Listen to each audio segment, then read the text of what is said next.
क्या होता है भूकंप?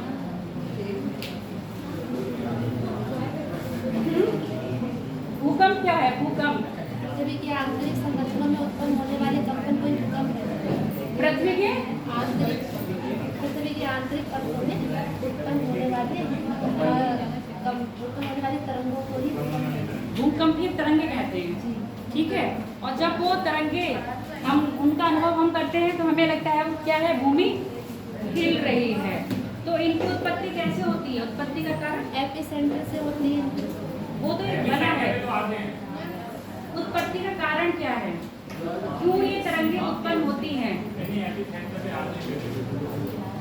कभी कभी तुम्हारे शरीर में भी कंपन होता है, घबरा जाते हो ना एकदम, किसी का झूठ पकड़ लिया गया तो कैसे थरथर चेहरा लाल है ना, और हाथ पैर ऐसे कांपते हैं। कहाँ से वो कंपन आया तुम्हारी बॉडी में? कहाँ से वो कंपन आ गया बॉडी में, बताओ? है और डर। ऐसे पृथ्वी का भी भय और डर होगा ना, तो पृथ्वी में भी कंपन आता है, उसकी भी सच्चाई सामने हो जाती है। देखो उसने तुरंत बताया भय और डर के बारे। हमारे में आप भी तो कोई एग्जांपल दे रही थी तो मैंने इसका सही से बता दी। लो है, ठीक है। तो ऐसे पृथ्वी में क्या होता है, जहाँ पर आपके फॉल्ट होते हैं, फॉल्ट का मतलब समझ रहे हो, जहाँ पर दरारें होती हैं वहाँ पर क्या होता है, पृथ्वी के जो सेल खंड होते हैं। अब तुमको पता है सारी जो पृथ्वी का पूरा है खंडों में बना हुआ है ना, सेलों में निर्मित हुआ है। तो ये सेल खंड क्या होते हैं, आपस में घर्षण कर रहे होते हैं। क्यों अब घर्षण? बस एक अनाउंसमेंट है, कल एक्स्ट्रा क्लास होगा आप लोग का, 3 घंटे का स्पेशल सेशन है जो प्रॉपर हिस्ट्री का होगा, ठीक है। तो टाइमिंग जो भी है, आज आप लोग का ऑनलाइन क्लास है तो उसमें मैं डिक्लेयर कर दूँगा 3 घंटे का प्रॉपर हिस्ट्री सेशन, ठीक है।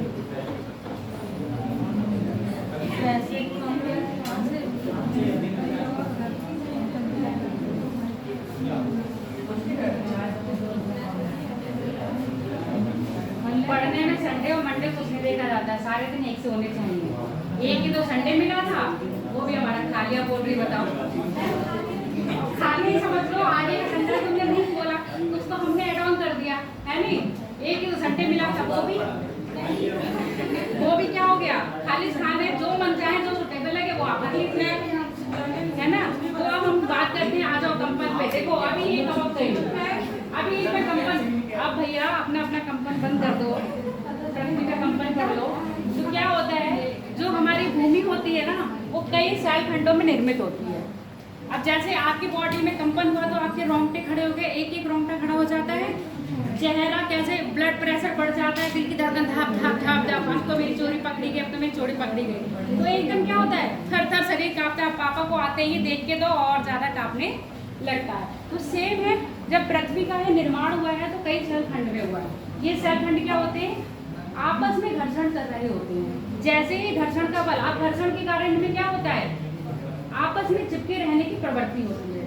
जैसे ही घर्षण कम होता है, ये क्या होते हैं, एक दूसरे से दूर जाना प्रारंभ करते हैं। और ये चीज हमेशा कहाँ होगी, जहाँ पर दरार या फॉल्ट होगा।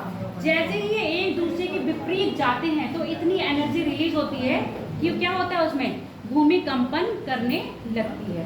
तो जो एनर्जी भूमि ने रिलीज करी है उसी को हम क्या कह रहे हैं, आपके भूमि में कंपन होने का कारण।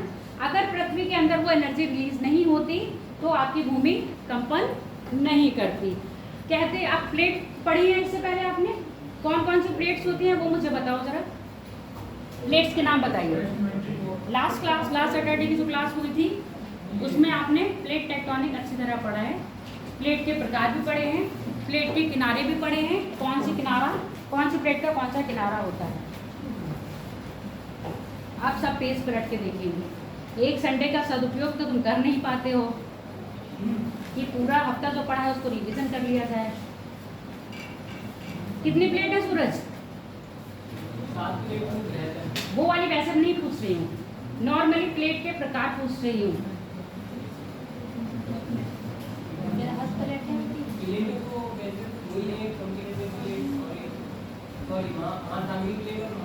महासागरीय प्लेट, महाद्वीपीय प्लेट, महासागरीय और महाद्वीपीय प्लेट, इनके किनारे होते हैं, कैसे होते हैं, डाइवर्जन, कन्वर्जन और संरक्षित, जिसको क्या कहते हैं, फॉर्मेटिव। कुछ फॉर्म हो रहा है ना, हाँ बोलो। तो अब यहाँ पर जब प्लेटें क्या हो रही हैं, आपस में हिल-डुल रही हैं, क्योंकि प्लेट क्या कर रही है, पृथ्वी अपनी संतुलन की अवस्था में आती है। वहीं तो संतुलन की अवस्था में आएगी ना, फाट या दरार होगी, वहीं से तो प्लेटें आपस में एक दूसरे से दूर जाना शुरू करेंगी। जहाँ प्लेटें आपस में एक दूसरे से दूर जाएंगी, अपनी संतुलन की अवस्था में आना चाहती है, तो वो अपनी एनर्जी रिलीज करती है। तो जहाँ एनर्जी रिलीज करती है, उस पॉइंट को क्या कहेंगे, जहाँ एनर्जी रिलीज हो रही है, मतलब जिस पॉइंट पर क्या हो रहा है, आपके भूकंप की ऊर्जा रिलीज हो रही है, उसको क्या कहेंगे, जहाँ पर भूकंप आ रहा है, फोकस कहते हैं, है ना, भूकंप का केंद्र। भूकंप के केंद्र से सबसे कम दूरी पर पृथ्वी क्या है आपकी, पूरी गोल है ना, और कभी भी कोर पर तो नहीं आएगा भूकंप, कहाँ आएगा, क्रस्ट पर आएगा, है ना। क्रस्ट, मेंटल, कोर, 3 पार्ट है, मेंटल में तो नहीं आता, क्रस्ट में आता है। भूकंप की जो गहराई होगी आने की 8 किलोमीटर तक भूकंप आएगा ही आएगा, यानी कि पृथ्वी के 8 किलोमीटर तक आपकी क्या है, भूकंपीय तरंगें उत्पन्न होंगी। तो ये जो पॉइंट मैंने बनाया है, इसको क्या बोलेंगे, ये वो पॉइंट है जहाँ पर आपका भूकंप आ रहा है, इसको कह रहे हैं केंद्र। किसका केंद्र है वो, भूकंप का केंद्र। अब जब यहाँ से तरंगें उत्पन्न होंगी तो हर दिशा में जाएंगी। अब जब ये हर दिशा में गई तो सबसे पहले कहाँ पता चलेगा, भूकंपीय तरंगें सबसे पहले जिस स्थान पर महसूस होती है उसको क्या कहा जाता है, अब एपिसेंटर कहा जाता है, अभी केंद्र, ठीक है। ये स्थान है जहां पर भूकंप की तरंगें सबसे पहले क्या हुई हैं, ऑब्जर्व करी गई है या सबसे पहले महसूस की गई है। क्यों, ये सबसे कम दूरी है, कितने डिग्री का कोण बना रहा है, 90 डिग्री का। अब इधर से इधर जाएगा तो क्या होगा, 180, इधर जाएगा 180, इधर जाएगा तो 360। ज्यादा लंबी दूरी तय करनी पड़ेगी ना, जबकि इसको ऊपर जाने के लिए क्या करनी पड़ी, कम दूरी तय करनी पड़ी। तो जहाँ कम दूरी तय करनी पड़ेगी उसको तो सबसे कम महसूस होगा, मतलब जल्दी महसूस होगा। आई बात समझ में कि नहीं। अगर आप मेरे पास खड़े हो और मैं चाटा मारूंगी तो पास वाले को लगेगा पहले या दूर वाले को लगेगा, पास वाले को लगेगा ना। दूर वाले को मारने के लिए तो मुझे चलना पड़ेगा, तभी तो उसको चाटा लग पाएगा। तो हाँ, पास होगा, पास यानी कि जो बिल्कुल ठीक इससे ऊपर होगा, और क्या बनाता होगा, 90 डिग्री का कोण।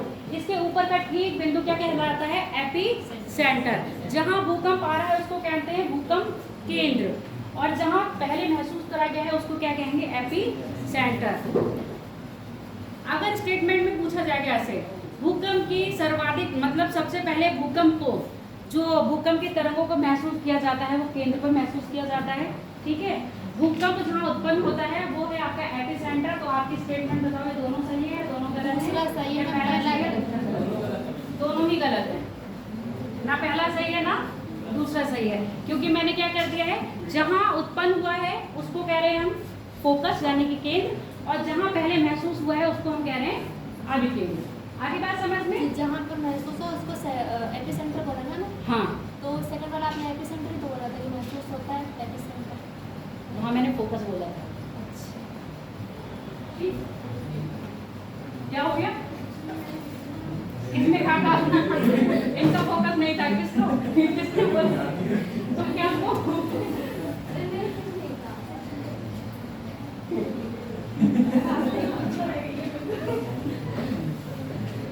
आगे बात समझ में। तो अब ये भूकंप जो होता है ना, भूकंप हमें महसूस करा जाता है, एक ऊर्जा तरंगों के रूप में महसूस किया जाता है। अब ये तरंगें प्रायः 3 प्रकार की होती है, पी, एस और एल। पी तरंग जो प्राइमरी तरंगें होती हैं, एस तरंग जो सेकेंडरी तरंगें होती हैं, एल तरंग जो लास्ट तरंग होती है। पूरी पृथ्वी पे घूमने वाली सिर्फ यही 2 तरंगें होती हैं, पी और एस। एल तरंग कभी भी पूरी पृथ्वी पर घूमती नहीं है, ये सिर्फ सरफेस पर घूमती है, इसलिए इसको सरफेस तरंग भी कहा जाता है। आगे बात समझ में कि नहीं। अब तुम लोगों का अभी जो टेस्ट हुआ था उसमें इसी से क्वेश्चन बना था,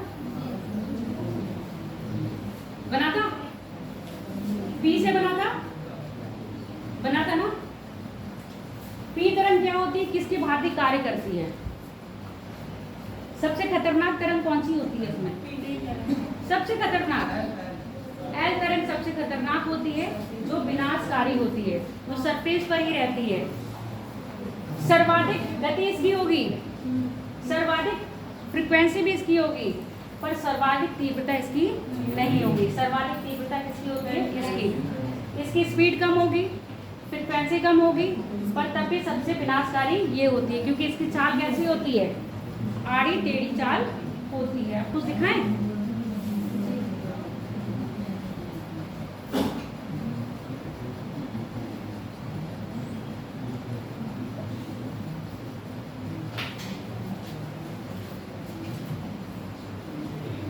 ये दिखाने से पहले तुमको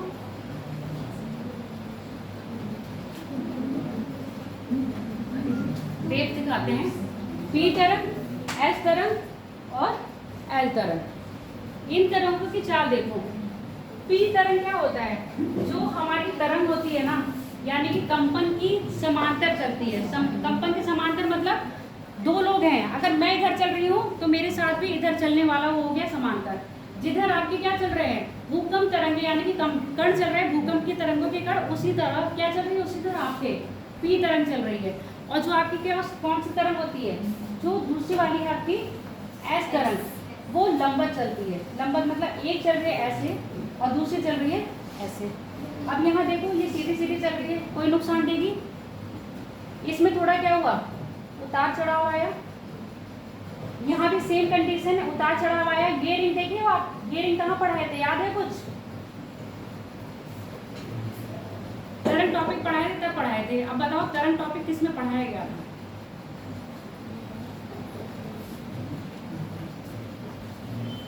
सब गूंगे हो जाते हो। अब यहाँ देखो, जब तुम्हारी एल तरंग बनी है, ये देख रहे हो पार्ट्स बीच में, चलोगे तुम नहीं। ये छोटे छोटे पार्ट्स देख रहे हो, ये क्या हुए हैं? इनमें भी कंपन हुआ है। जब इनमें कंपन हुआ है तो ये भी हिलना शुरू कर दिए हैं। अभी ये पार्ट्स क्या हुए थे? आपस में जुड़े हुए हैं। इतनी खतरनाक ये वाली वेव नहीं है। अब यहाँ पर एक पर्टिकुलर पार्ट क्या कर रहा है? मूवमेंट कर रहा है। जब ये पर्टिकुलर पार्ट मूवमेंट करेगा तो ये क्या होता है? ऐसे ऐसे जाती है, जिगजैग। एक तरंग ऐसे चल रही है, जो आपकी ये है। ये तरंग ऐसे चलने के साथ भी जिगजैग चल रही है। समझ में आ गया? एक तरफ ऐसे मूवमेंट भी हो रहा है, इसके साथ साथ ऐसा मूवमेंट भी हो रहा है, यानी कि ये मूवमेंट भी कर रही है और इधर भी जा रही है। तो इसकी गति इधर भी है, इसकी गति इधर भी है और इसकी गति इधर भी है। ये तीनों तरफ मूवमेंट कर रही है, इसलिए ज्यादा खतरनाक क्या होगी आपकी? एल तरंग। ठीक है, लंबवत का होगी, इतना प्यार करती है, सबको उड़ा के ले जाती है। ठीक है, तो इसके प्यार में मत पड़ना। क्या हो गया? अब इनकी गति दिखा दें, ये समझ आया कि नहीं? पी तरंगों की जो चाल है वो किसके समांतर रहेगी? आपके भूकंप की कणों के समांतर रहेगी। दूसरी ये कैसे करेगी? लंबवत करेगी, ऊपर नीचे अप डाउन अप डाउन। यहाँ भी क्या रहेगी आपकी? अप डाउन फॉर्म में रहेगी। यहाँ अप डाउन होने के साथ साथ left right left right left right भी रहेगा, यानी कि ऊपर नीचे के साथ साथ लेफ्ट राइट। क्लियर हो गया? तो ये वाली आपकी जो सबसे लास्ट में आती है, सर्वाधिक विनाशकारी तरंग कौन सी होगी आपकी? इसमें अनुदैर्घ्य और अनुप्रस्थ दोनों ही तरंग के क्या होते हैं? गुण होते हैं। जबकि जो आपकी पी तरंग होती है उसमें अनुदैर्घ्य तरंग के गुण होते हैं, यानी कि आपकी लॉन्गिट्यूडनल वेव्स। और जबकि जो आपकी एस तरंग होती है उस पर अनुप्रस्थ तरंग के गुण पाए जाते हैं।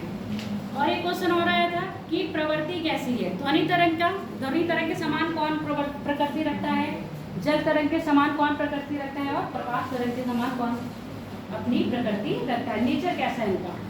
जो आपकी एस तरंगों का नेचर है बिल्कुल ध्वनि तरंगों की तरह। जिस प्रकार ध्वनि तरंगें क्या करती हैं? गति करती हैं,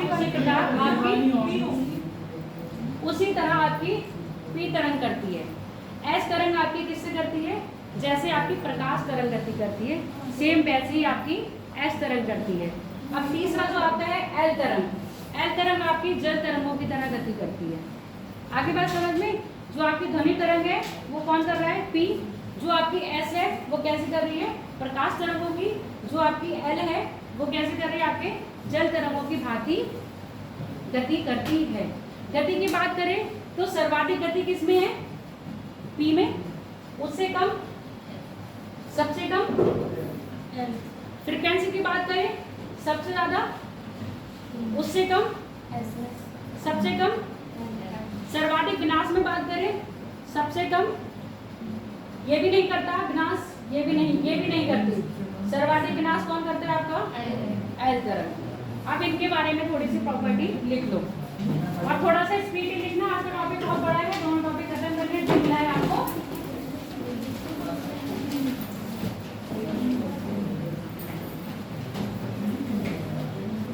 हेडिंग डालो भूकंप, अर्थक्वेक, भूकंप, अर्थक्वेक।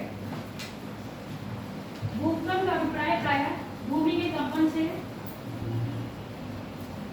भूमि लड़की नहीं है यहाँ पर, नहीं तुमने स्पेशली भूमि बोला इसलिए मैं बोल रही हूँ। भूकंप का अभिप्राय प्रायः भूमि के कंपन से है।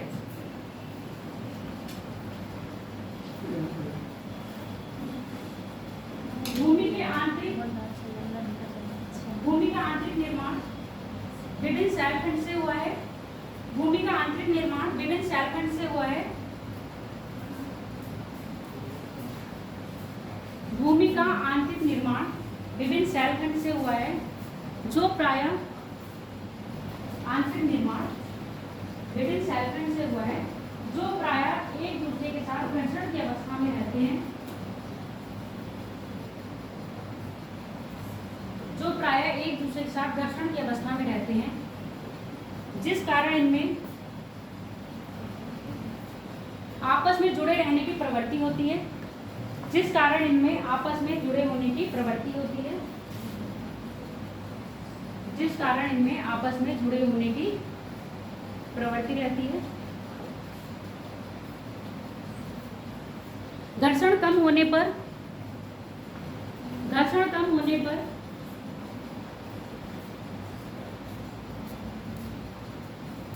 यह प्रायः एक दूसरे से अलग होने का प्रयास करते हैं। यह प्रायः एक दूसरे से अलग होने का प्रयास करते हैं, अलग होने का प्रयास करते हैं। अब मैं एग्जाम्पल तो बहुत अच्छा दे सकती हूँ पर यहाँ दूंगी नहीं, बिल्कुल नहीं दे सकती। ऑन कैमरा तो बिल्कुल भी नहीं है।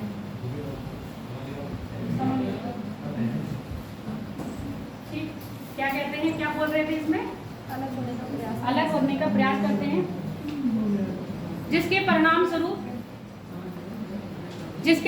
स्वरूप पृथ्वी के अंदर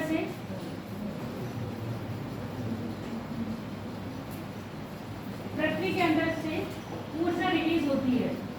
ऊर्जा रिलीज मतलब ऊर्जा निकलती है। यह ऊर्जा प्रायः भ्रंश तथा दरारी क्षेत्रों से निकलने का प्रयास करती है।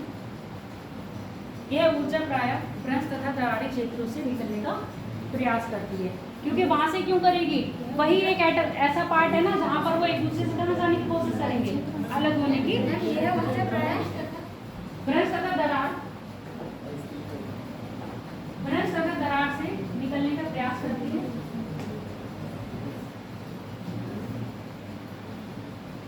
जिस स्थान पर भूकंप आता है, ऐसे लिखो, जिस स्थान पर भूकंप आता है उसे केंद्र, तथा जहां भूकंप की लहरों को सबसे पहले महसूस किया जाता है उसे अधिकेंद्र। जहां भूकंप आता है उसे केंद्र, और जहां भूकंप की तरंगें महसूस की जाती हैं उसे अभिकेंद्र कहा जाता है। केंद्र तथा अभिकेंद्र के मध्य 90 डिग्री, केंद्र तथा अभिकेंद्र के मध्य 90 डिग्री का एंगल बनता है। अभिकेंद्र के सीधे नीचे केंद्र तथा अभिकेंद्र के बीच 90 डिग्री का कोण बनता है। अभिकेंद्र के ठीक नीचे केंद्र अवस्थित होता है। अभिकेंद्र के ठीक नीचे केंद्र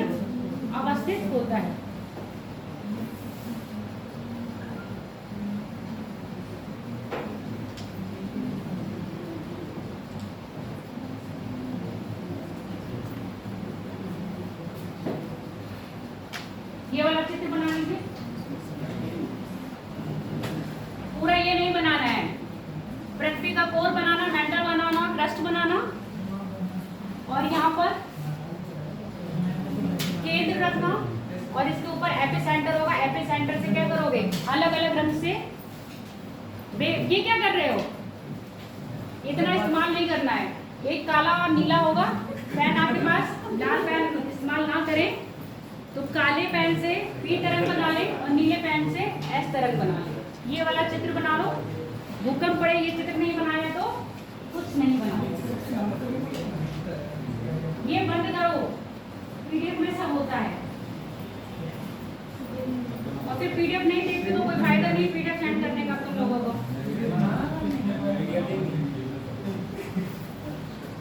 जल्दी जल्दी बना लो, स्पीडली, कोई नंबर नहीं मिलेंगे इसमें आपको। और इसमें से भी एक क्वेश्चन आया था, मैम इसका कोई यूजर बना लें।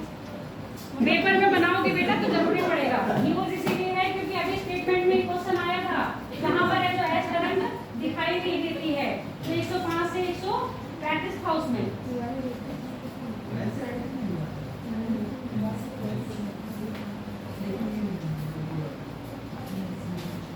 बनाने के लिए कुछ भी मत बनाओ, कोई यूजफुल नहीं है, सब यूजलेस है ना।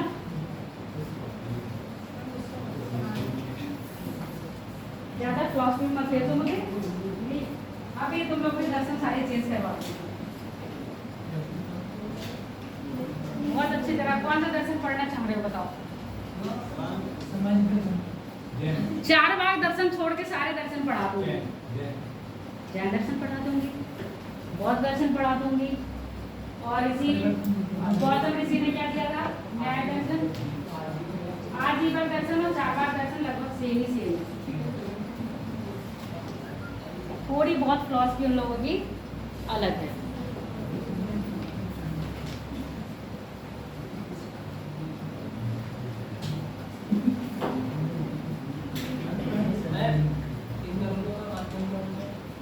माध्यम बता रहे हैं इसीलिए मैंने ये खोला है।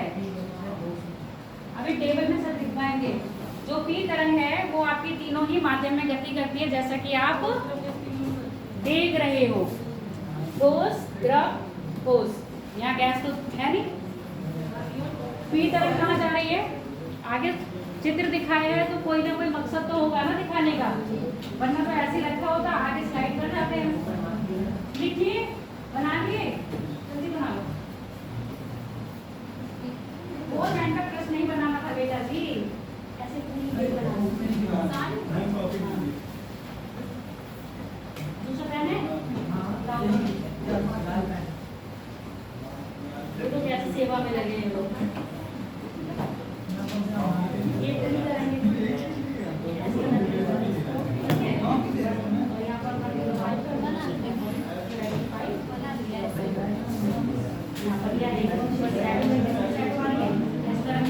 और यहाँ पर और यहाँ पर भी करेंगे। हो गया, बन गया, चलो आगे।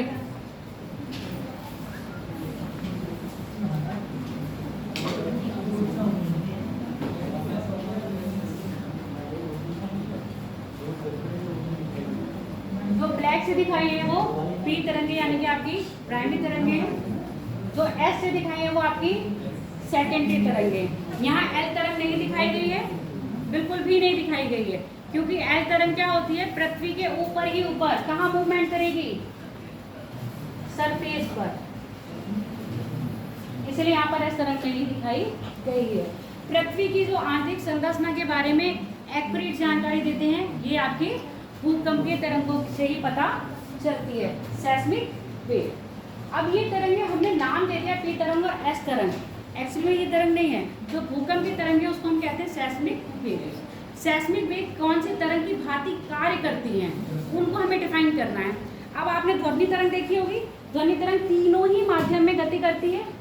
कौन से कौन से, ठोस, द्रव, गैस। अब यहाँ पर देखो पी तरंग, क्रस्ट कैसा है, ठोस, मेंटल कैसा है, कोर कैसा है। तो पी तरंग जो आपकी ब्लैक में है यहाँ भी दिख रही है, पी तरंग द्रव को भी पार करी, फिर ठोस को भी पार करी और फिर कहाँ पर आ गई, फिर ठोस में आ गई, यानी कि ऊपर से चली तीनों को ही पार करती गई। तो इसकी प्रवृत्ति कैसी हो गई, ठोस, द्रव और गैस, तीनों ही माध्यम को पार करा है। और यहाँ गैस नहीं है, ऐसा नहीं है, गैस नहीं है, पृथ्वी के अंदर भी गैस होती है। तो तीनों माध्यम को, तो इसकी पूरी प्रवृत्ति की कैसी हो गई, पहली बात जो अभी बताई थी कैसी है, अनुदैर्घ्य तरंग, यानी कि लॉन्गिट्यूडिनल वेव की तरह है। और व्यवहार किसकी तरह कर रही है, तो इन्हीं तरंगों की तरह ये व्यवहार करती है। दूसरी आपकी है एस तरंग। एस तरंग का माध्यम क्या है, सिर्फ ठोस। ठोस के बाद ये गति कहीं नहीं करेगी, कहीं गति नहीं करेगी मतलब द्रव में भी गति नहीं कर रही है। और जब द्रव को पार ही नहीं कर सकती तो अंदर ठोस में कैसे प्रवेश करेगी, बीच में बाउंड्री कैसे मिल रही है आपको, लिक्विड फॉर्म में मिल गया ना। जब ये लिक्विड को पार ही नहीं कर सकती तो सॉलिड को कैसे आएगी। तो इसीलिए जैसे ही लिक्विड में आती है ये अपनी दिशा को क्या कर लेती है, बदल लेती है, टर्न कर लिया। तो अब ये कौन सी तरह है, ये जो बात करती है वो आपके जैसे प्रकाश तरंग, इसकी प्रवृत्ति कैसी हो गई, आपके प्रकाश तरंगों की भांति हो गई। किसी माध्यम से टकराई और सीधे क्या हो गई, वापस। ठोस माध्यम में पड़ी, टकराई और वापस हो गई। अब यहाँ पर जैसे ही इसका माध्यम चेंज हुआ, रिफ्लेक्ट हो गई, इसने अपना मार्ग को क्या कर लिया, परिवर्तित कर लिया। आपसे पूछा जाता है निम्न में से कौन सी तरंग है जो तीनों माध्यम में, तो आपने बता दोगे पी तरंग। एस तरंग सिर्फ एक माध्यम में गति करेगी, किसमें, सॉलिड में, ठीक है। और जो आपकी अगली तरंग है एल तरंग, वो कैसी है, वो सिर्फ सरफेस पे गति कर रही है ना, और किसी माध्यम में नहीं, केवल सरफेस पे गति करती है। अब शैडो पूछा जाता है आपसे, अब शैडो देख लो। ये क्षेत्र में क्या आपको एस तरंग दिख रही है, क्या आपको पी तरंग दिख रही है, तो ये वाला जो क्षेत्र है वो एस और पी दोनों ही तरंगों का क्या है, शैडो क्षेत्र है। यहाँ पर एस तरंग भी तो नहीं दिख रही है, क्या एस तरंग आपको आती है दिखी, पी तरंग की लाइन दिख रही है। तो ये वाला जो क्षेत्र है 105 से 140 डिग्री का, ये एस और पी दोनों ही तरंगों की क्या है, ये शैडो है। स्पेशली पी के लिए तो है ही है, पर एस के लिए भी आता है। अब एस के लिए स्पेशली देखा जाए तो कौन सा हो गया आपका, यहाँ पी तरंग दिख रही है और एस गायब। लाल तरंग दिख रही है, मेरा लाल बनाया हुआ मत देखना, इनका लाल बनाया हुआ देखना। क्या यहाँ पर आपको रेड दिखा, नहीं है ना, तो ये कौन सा एस तरंगों का शैडो हो गया।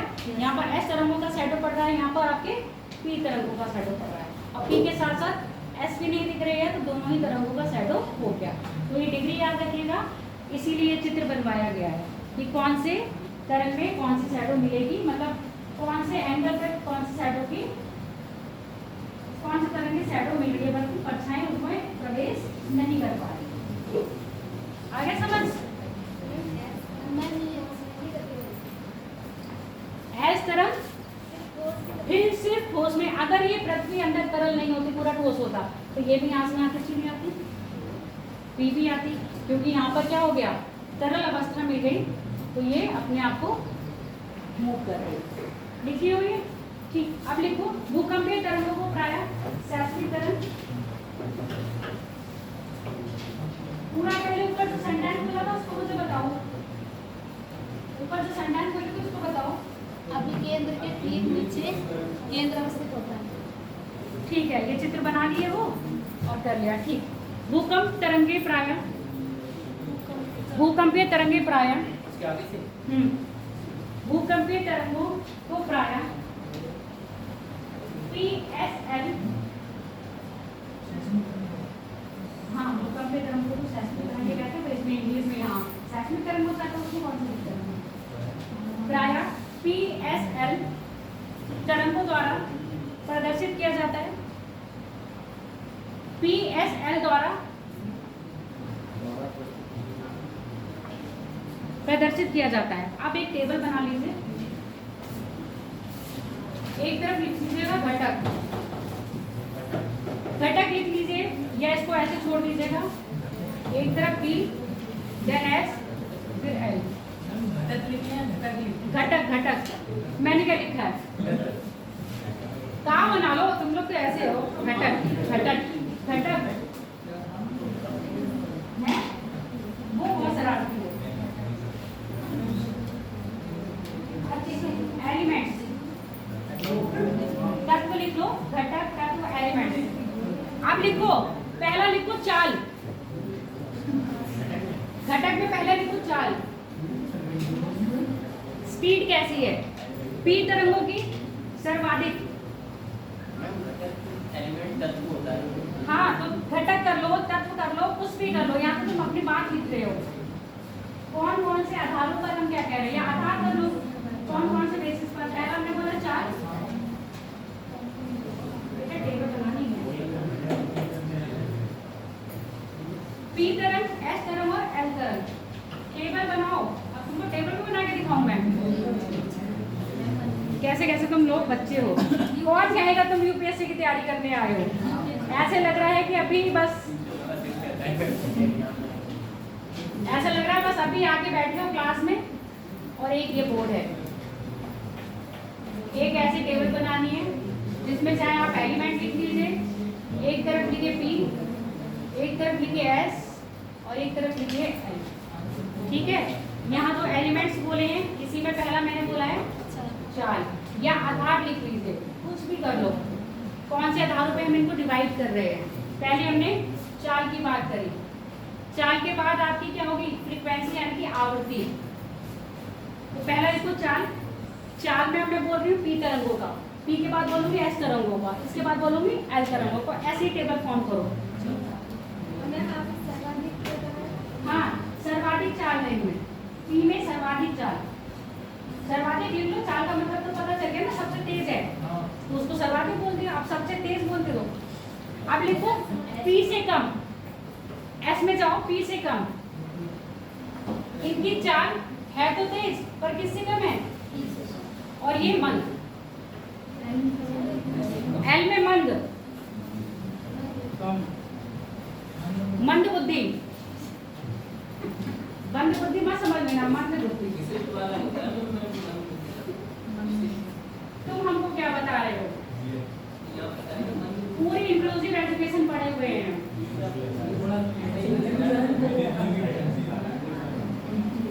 है, तुम हमको बता रहे हो। उनको गिफ्टेड चाइल्ड कहा जाता है,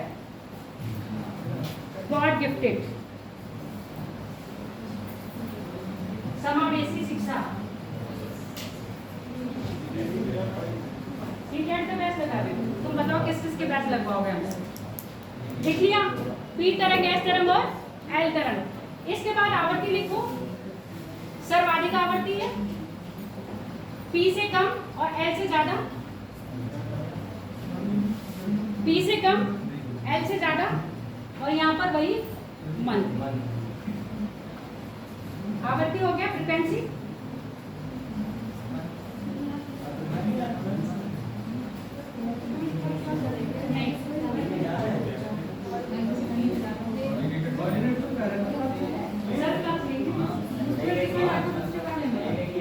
मुझे नहीं पता। अरे बहस क्यों कर रहे हो तुम लोग?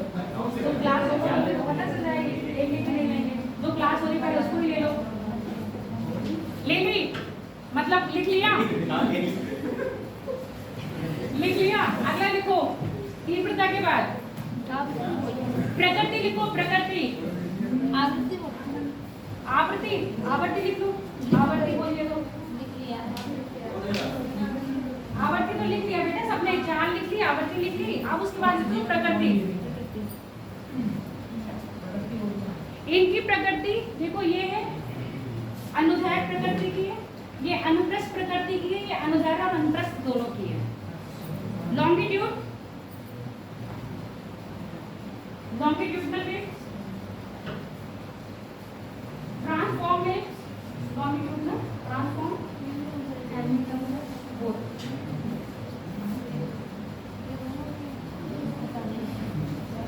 आप लिखो सिमिलरिटी।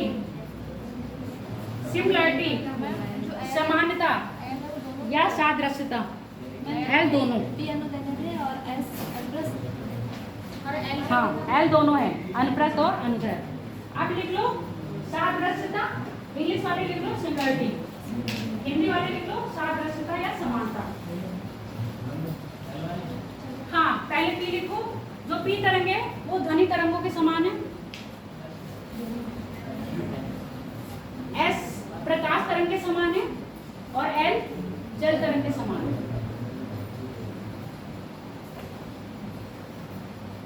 माध्यम लिखो। मीडियम, जल तरंग, जल। अब माध्यम लिखो।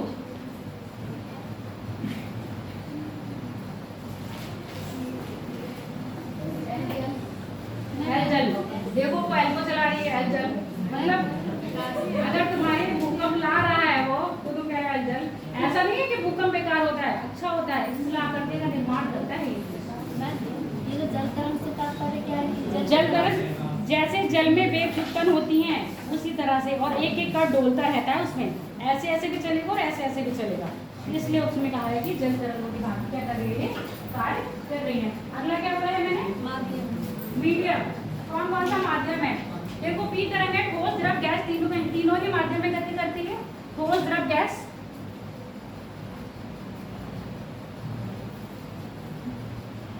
और ये वाली केबल, ये वाली लिख ली, एस अब बोल ही नहीं, एल पूछ रही है अभी, एस नहीं लिख रही है। एस केवल ठोस में, एल केबल ठोस में, एस केवल एस सरफेस तरंग, एल सरफेस तरंग, एस केबल ठोस में,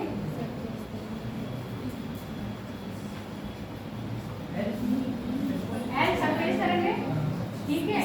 एस जो है आपकी ठोस तरंग है, पी है तीनों में ही है। सरफेस तरंग, जो सतह पर होती है। माध्यम लिख लिए हो, सब कुछ लिख लिए हो। अब एक बच रहा है आपका तीव्रता।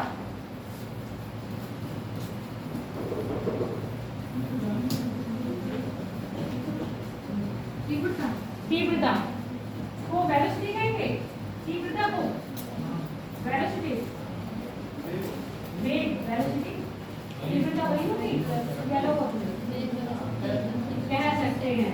और अगर एक्चुअल फिजिक्स में जाओगे तो तीव्रता अलग है, त्वरण को कहते हैं एक्सीलरेशन।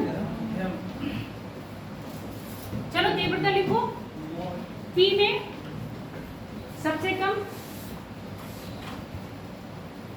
एस में पी की अपेक्षा अधिक, एल में सर्वाधिक, एल में सर्वाधिक, पी में सबसे कम, एस में पी की अपेक्षा अधिक, एल में सर्वाधिक। अब विनाशकारी प्रकृति भी तो होनी चाहिए, हाँ प्रकृति एक ऊपर लिख चुके हो है ना, ठीक है। ऐसे करो, विनाशकारी गुण ऐसे लिखो, पता चल जाएगा। विनाशकारी गुण घटक लिख लो। ये तो बेचारी शांत है, कुछ भी नहीं करती है, ये शांत है, कुछ नहीं करती है। और घटक में विनाशकारी हैं? विनाशकारी कुछ नहीं करती हैं, डैश मार दो। कुछ कार्य सीधे धरातल में ही करती है, वहां पर कोई नहीं है। और यहाँ पर लिख लो सर्वाधिक विनाशकारी, एल में लिख लो सर्वाधिक विनाशकारी। कुछ कार्य क्या करेंगे बेचारी, बस तो वो नोट करवा के अगर लिखवा देंगे हम, क्यों बात किया तो। अब लिखो नोट, अब लिखो नोट, जितनी का मन चाहे वो डाल लो, आपका मन है, आपके बटुए में जितना पैसा उतना नोट आप डाल लो। लिखो पी तरह एस तरंगे प्राय, पी तरह एस तरंग प्राय पृथ्वी की आंतरिक जानकारी। तुम्हारा कहाँ है, ये वैसे बहुत स्पीड में लिख लेता है। पी तथा एस तरंग प्राय पृथ्वी की आंतरिक संरचना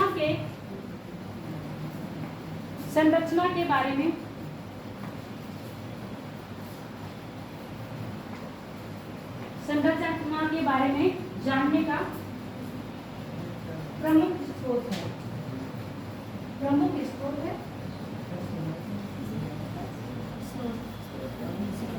अब जिससे पता ही चल रहा है पृथ्वी की आंतरिक संरचना कैसी है, ठोस और द्रव से निर्मित है।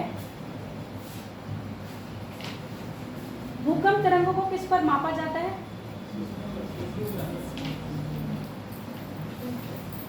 कौन से पैमाने पर? तुम्हारे टेस्ट में मार्केनी क्या है?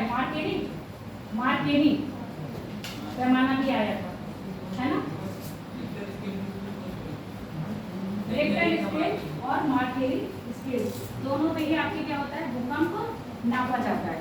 रिएक्टर स्केल में जो भूकंप की तीव्रता नापने का है पैमाना वो है आपका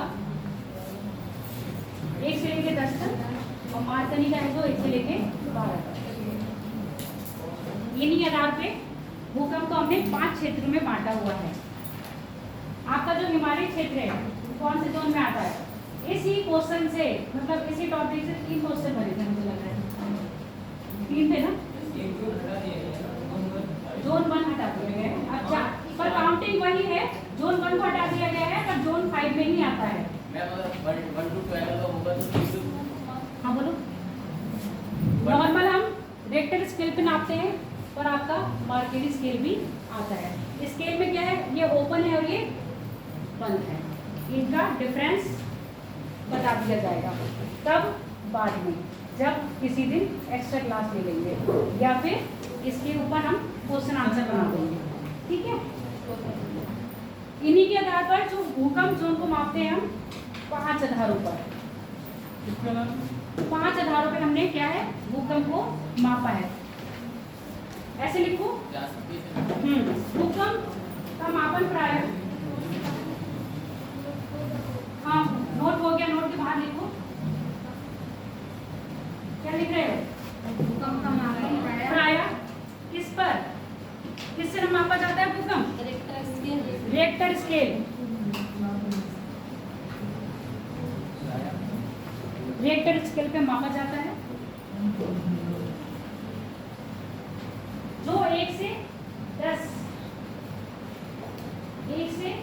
10 मान के लिए तथा मार्केली स्केल 1 से 12 मान है। रिएक्टर ओपन है और मार्केली बंद है। मार्केली बंद है। भूकंप की तीव्रता के आधार पर, भूकंप की तीव्रता के आधार पर भारत में भूकंप के 5 जोनों में, भारत को भूकंप के 5 जोनों में बांटा गया है। भूकंप की तीव्रता के आधार पर भारतीय क्षेत्र को 5 जोन में बांटा गया है।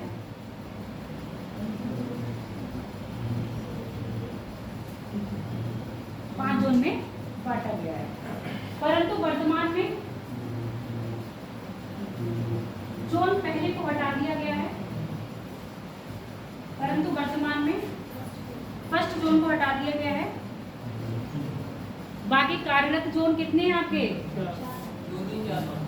5, 4, 3, 2। 5, 4, 3, 2। हिमालय जो क्षेत्र है, जितना पर्वतीय क्षेत्र है हमारा, जोन 5 में आता है। क्वेश्चन इससे बना था। हिमालय जो पर्वतीय क्षेत्र है जोन 5 में आता है। 5 जोन में आने का कारण क्या है? यहाँ पर प्लेटों का क्या हो रहा है? डाइवर्जन कब हो रहा है? कन्वर्जन हो रहा है, यानी कि सबडक्शन हो रहा है। प्लेट अलग जा रही है, जिससे हिमालय की 3 रेंज बनी है, वृद्ध हिमालय, मध्य हिमालय और शिवालिक हिमालय। इसके बीच में फॉल्ट पड़ा है, तो जरा नाम बता दो। एमपीटी किसके बीच में है, एमसीटी किसके बीच में है और एचएफएफ कहाँ पर है?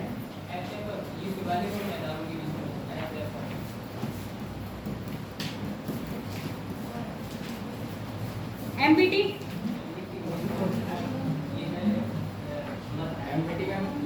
देखो देखो, वेरी गुड। यहाँ पर है एमपीटी, मध्य और शिवालिक के बीच में। मध्य और लघु के बीच में है एमसीटी, मेन सेंट्रल थ्रस्ट या फॉल्ट। यहाँ पर है इंडो सांको थ्रस्ट, जो ट्रांस हिमालय और वृद्ध हिमालय के मध्य में है। तो इन्हीं फॉल्ट के कारण अभी बता दिया था ना, भूकंप तरंगें कहाँ उत्पन्न हो रही हैं? जहाँ फॉल्ट है या दरारें हैं। तो ये क्षेत्र क्या है? दरारी क्षेत्र है, जहाँ पर्वतों का निर्माण हो रहा है। और इंडियन प्लेट अभी भी कहाँ जा रही है?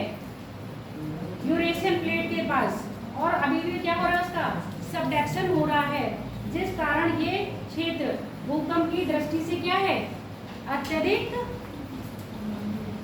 क्या है? सक्रिय क्षेत्र है, जिसको हमने रखा है जोन 5 5 में, और जोन 5 के अंतर्गत 9 प्लस यानी कि 9 से अधिक तीव्रता वाले भूकंप आते हैं। इसके बाद जरा सा थोड़ा सा नीचे आओगे, हिमालय के तराई क्षेत्र में जो अपना उत्तर प्रदेश का थोड़ा सा क्षेत्र लग जाएगा। ऐसा नहीं पर्टिकुलरली, यहाँ पर बहुत सारे क्षेत्र आएंगे जो कि आते हैं आपके 5 जोन में। इसमें 8 वाली तीव्रता का भूकंप जोन आएगा। अगली बात करेंगे हम 7, इसमें 6, और जो पहला था उसमें 6 से कम, जिसको हमने हटा दिया गया है। कभी कभी आप देखते हो कि नेपाल में भूकंप आया 7 पॉइंट किसका, तो कौन सी जोन का था वो, 3rd। तो सबसे ज़्यादा खतरनाक ये, उससे ज़्यादा खतरनाक ये, उससे ज़्यादा खतरनाक ये, उससे ज़्यादा खतरनाक ये, और सबसे कम खतरनाक ये। खतरनाक ये भी है, पर जान माल की हानि क्या हो जाएगी, कम होगी। और ये जितनी तेज जाएगा उतना ही जान माल की हानि होगी। भूकंप जो आता है बस ऐसे जोन लिख लो। फर्स्ट वाले को हटा दें क्योंकि ऐसे नॉर्मली भारत में ये देखा नहीं गया है, अधिकतर नहीं आते हैं। क्यों? ये आपका दक्षिण भारत का जो क्षेत्र है भूकंप की दृष्टि से बिल्कुल सुरक्षित है, यहाँ पर भूकंप नहीं आते। अपघात के टाइम पर दिया जाएगा तो आपको वो पढ़ा होगा, महाराष्ट्र में कौन सा बांध बताया था मैंने उस दिन, कौन सी नदी पे बांध बनाया था, कोयना बांध, कोयना नदी पर, जिसके बनाने से महाराष्ट्र में क्या आया था, भूकंप आया था।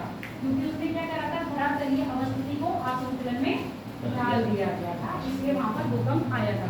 इससे पहले गुजरात का जो क्षेत्र है, वैसे तो भूकंप अंतर्गत 6 के अंतर्गत आता है, वहां भी भूकंप जोन इतने नहीं आते, पर भुज में जो भूकंप आया था वो भी बहुत तगड़ा आया था। तो प्रकृति में कब क्या हो जाए उसको हम कह नहीं सकते, फिर भी ये माना जाता है कि इन क्षेत्रों में भूकंप अधिकतर आने की संभावना है। कौन से? 5 से 3 तक में। 200 और 1 वाले क्या होते हैं, भूकंप फ्री जोन होते हैं, पर कभी कदार इनमें आ जाता है। आपका काम ये है, होमवर्क लिखो 4, 5, 6, 7 जितना भी ये जोन बताए हैं, भारत के कौन कौन से क्षेत्र इसके अंतर्गत आते हैं वो आपको लिख के लाना है।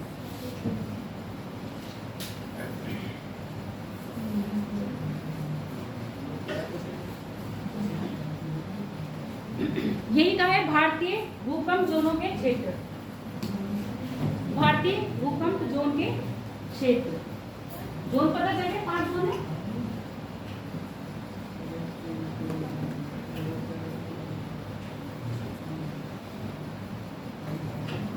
अब तुम तरंगों की गति देख लो, फिर आगे बात करो।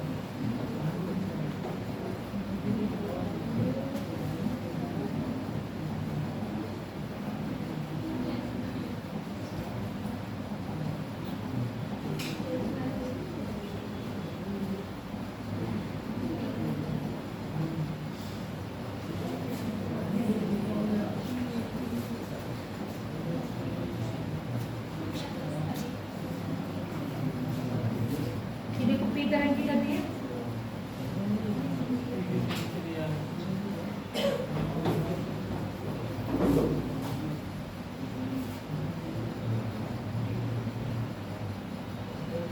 ये लगभग आप मानो एस तरंगों की है। मैंने ब्लैक डॉट क्या बोला है, ब्लैक डॉट, ये देखो, ये ब्लैक डॉट वही है जहाँ पर आपके भूकंप का वो क्षेत्र बता रहा है। फोकस, ये तुम्हारी एस मीटर हो गई, सारी देख ली।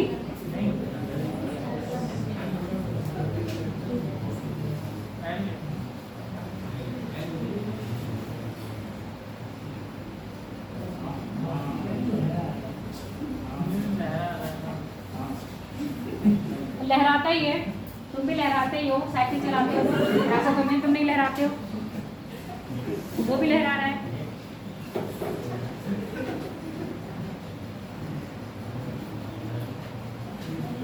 बात करते हैं विश्व में भूकंप की पेटियां।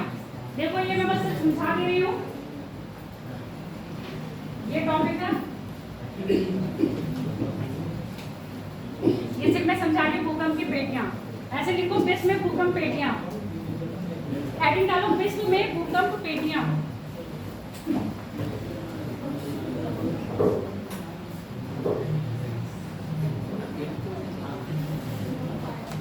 अब यहाँ लिखो, थोड़ा सा फटाक से लिखना, जल्दी जल्दी, सिर्फ 15 मिनट में खत्म करके दूसरा स्टार्ट करना है। अगर इसका कुछ रह जाएगा तो नेक्स्ट सैटरडे अगर कोई टॉपिक ऐसा होगा ना, एक दिन में अभी मैं ऐसे टॉपिक ढूंढूंगी, एक घंटे में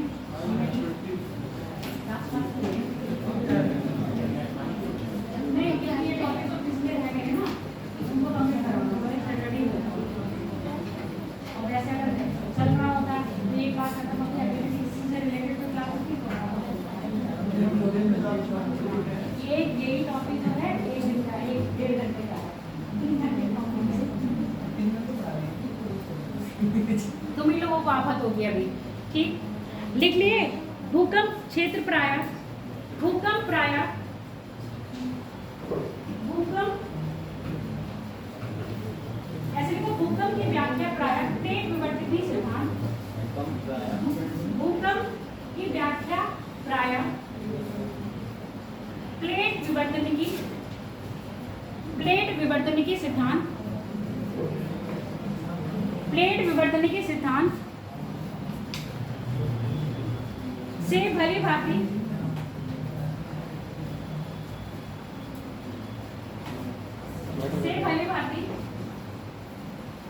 परिभाषित होती है, परिभाषित होती है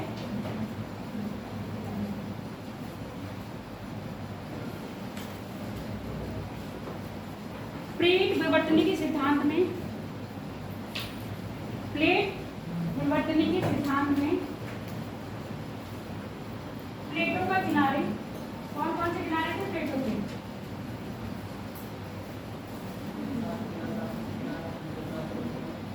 और संरक्षित किनारा, है ना? क्या लिखिए उसमें अभी प्लेटों के किनारे प्राय कौन कौन से हैं? तीनों लिख लो, रचनात्मक, विनाशकारी और संरक्षित। रचनात्मक, विनाशकारी और संरक्षित। प्लेट किनारों के सहारे भूकंप संरक्षित, भूकंप आने की प्रवृत्ति सर्वाधिक रहती है, भूकंप आने की प्रवृत्ति सर्वाधिक रहती है।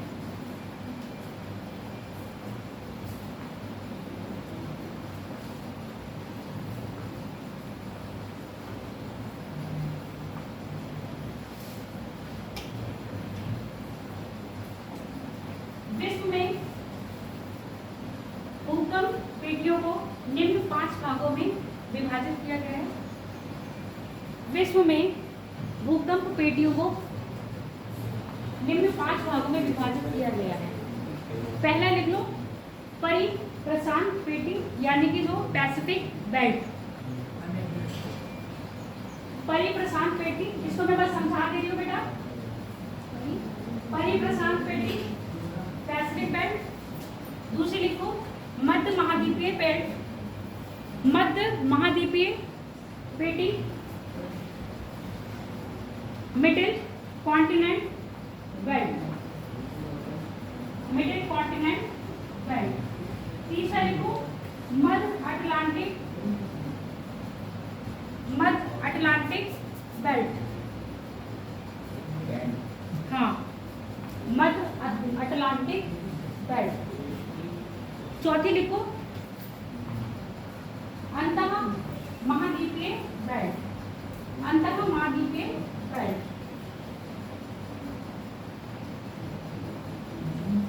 अंतः महाद्वीपीय बेल्ट। चौथा, 4 हो गए। 5वां ऐसे ही अन्न, अन्न, अन्न क्षेत्र जिनमें रेयरली क्या होते हैं, यहाँ पे भूकंप आते हैं। देखो यहाँ रिंग ऑफ फायर का लगा दिया है, रिंग ऑफ फायर लगाने से चित्र तो मुझे लग रहा है ये दिखाना पड़ जाएगा। वर्ल्ड मैप खोल दे क्या?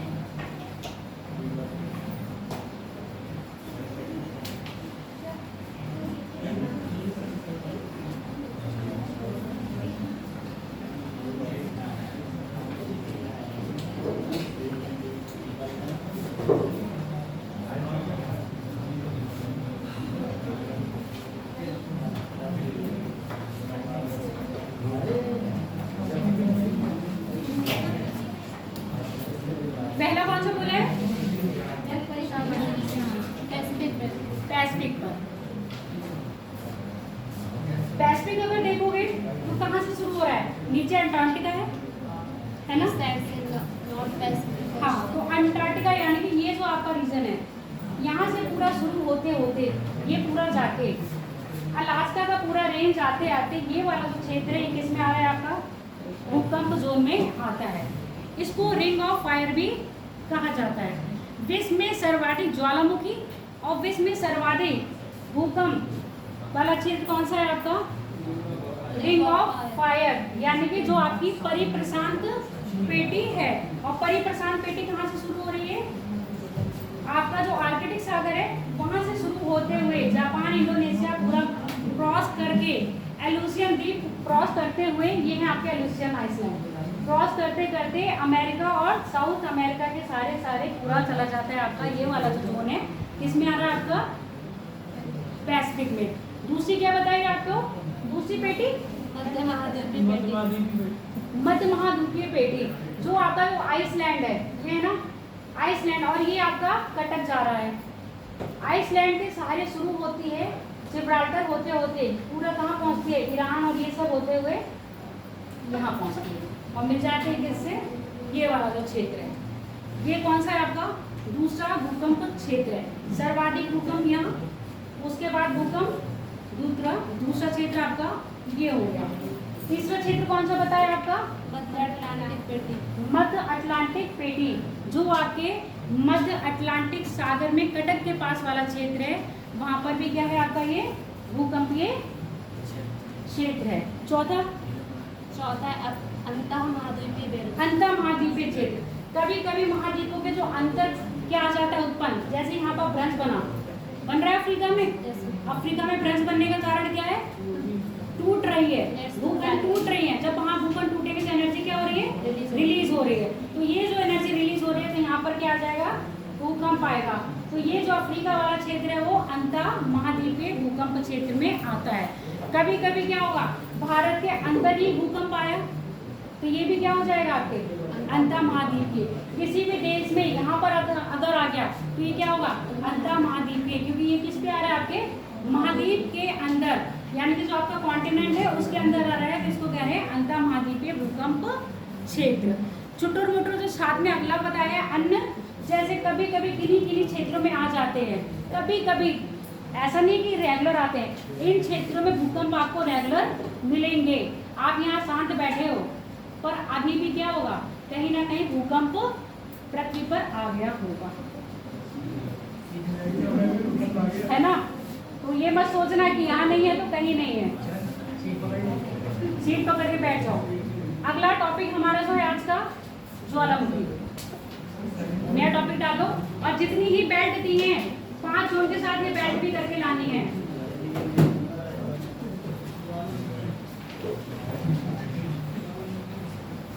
सिर्फ बेल्ट बता दीजिए कौन कौन सी बेल्ट कहाँ पर थी, कितना परसेंट कहाँ पर क्या आता है, क्या भूकंप। अब आपका जो टॉपिक है वो क्या है? ज्वालामुखी। क्या होता है ज्वालामुखी? हिंदी इंग्लिश नहीं पूछी जाती है तुम लोगों से, तो आते और हिंदी बता दी, किसी ने इंग्लिश बता दिया।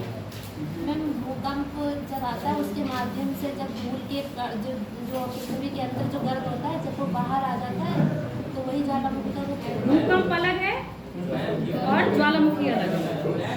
भूकंप में कभी ज्वालामुखी नहीं होता है, पर हाँ ज्वालामुखी फूटने से भूकंप आता है। समझ में आ गया?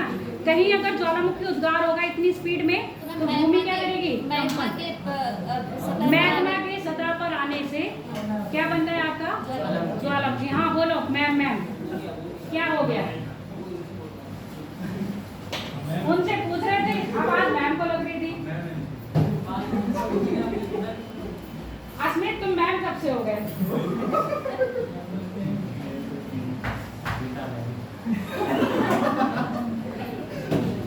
चलो ज्वालामुखी क्या है? ये भी एक जैसे भूकंप एक प्राकृतिक क्या थी? आपदा है।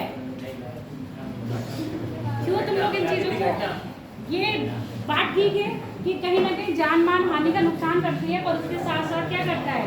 कहीं ये पृथ्वी में रचनात्मक कार्य करता है। जैसे भूकंप आया, कहीं की जमीन धंस गई, झील नदियों का निर्माण हो गया, कहीं का उठ गया, नए भूखंड बन गए। तो ये सब क्या करते हैं? आपदा के साथ साथ पृथ्वी पर नई नई क्या है ट्रोपोलॉजी का निर्माण करते हैं। सेम ट्रोपोलॉजी आप किसमें दिखोगे, आप ज्वालामुखी में। जैसे आपको पृथ्वी पे कहीं घूमने गए, क्या कहीं पठार दिखे, कहीं पर्वत दिखे, कहीं झरने दिखे, कहीं झील दिखी, कहीं नदियां दिखी, कहीं मैदान दिखे, ये सब क्या है ट्रोपोलॉजी का हिस्सा है। और ये ट्रोपोलॉजी यानी कि जो आपकी स्थला आकृति बनी है, ये कहीं ना कहीं इन्हीं क्रियाओं के द्वारा बनी है। पृथ्वी में जो ज्वालामुखी की क्रिया होती है, पृथ्वी के अंदर जो गर्म मैग्मा होता है, जब उसमें अंदर अधिक किसी चीज को हम ज्यादा दबाव देंगे तो उसका गलनांक बढ़ेगा या कम होगा? गलनांक बढ़ेगा। दबाव देने पर गलनांक बढ़ेगा या कम होगा? दबाव बढ़ेगा, गलनांक बढ़ेगा। दबाव कम होगा, गलनांक कम होगा। पृथ्वी आपस में तुमने क्या कहा देखा, जितने भी हमारे भूखंड हैं एक दूसरे पे क्या डाल रहे हैं, दबाव। जब ये दबाव क्या होता है, कम होता है, तो गलनांक यानी कि गलने के जो स्तर होता है वो भी क्या हो जाता है, मेल्टिंग पॉइंट भी गिर जाता है। जब मेल्टिंग पॉइंट गिर जाएगा तो क्या होगा, ये चट्टानें जल्दी मैं क्या होंगी, पिघलेंगी। क्या हो गया भाई, मैम आ गए दवाई लेके? दवा लेने गई थी? वो सर पूछ रही सर बोले लेकिन आज तो बना। तो हम कहाँ पर थे, दवा पर थे। दवा से पहले कहाँ थे, दवा पढ़े थे। चलो, तो हम दवा से हटके किस पर आ रहे हैं, दबाव पर आ रहे हैं। तब ये जब दबाव क्या होता है पृथ्वी के खंडों पर कम होने लगता है, तो जो चट्टानों का गलनांक पॉइंट होता है वो भी कम हो जाता है। अब जो पहले 100 सेंटीग्रेड पे क्या हो रही थी, गल रही थी, अब वो 90 पर ही गलने लगेंगी। जब गलने लगेंगी तो अंदर क्या हो जाएगा, अधिक गैस होगी। अब ये गैस क्या करेगी, बाहर निकलने का प्रयास करेगी। जहाँ प्रयास करेगी तो कहाँ से निकलेगी, इसका एग्जाम्पल बहुत सिंपल है। आप क्या करते हो, कुकर गैस पे रखा, ताप बढ़ाया, ताप बढ़ने से क्या हुआ, सीटी बजी, ताप बढ़ा कुकर के अंदर। ताप बढ़ने के बाद वो दाब क्या करेगा, गैस बनी, गैस बनेगी तो गैस बाहर निकलने का प्रयास करेगी।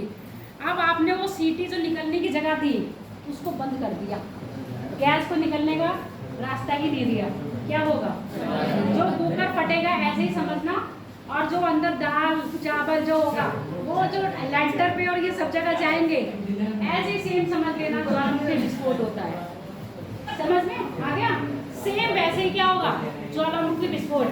कुकर के अंदर क्या क्या बना था, दाल चावल, अगर खिचड़ी बना रखे होगे तो, है ना, आलू टहरी डाल रखे हो तो मटर हल्दी मिर्च सब निकल के कहाँ जाएगी, आपके लैंटर पे चली जाएगी। उसके साथ साथ जो पानी चीजें होगी वो भी जाएगा, और साथ में गैस होगी वो भी फूटेगी।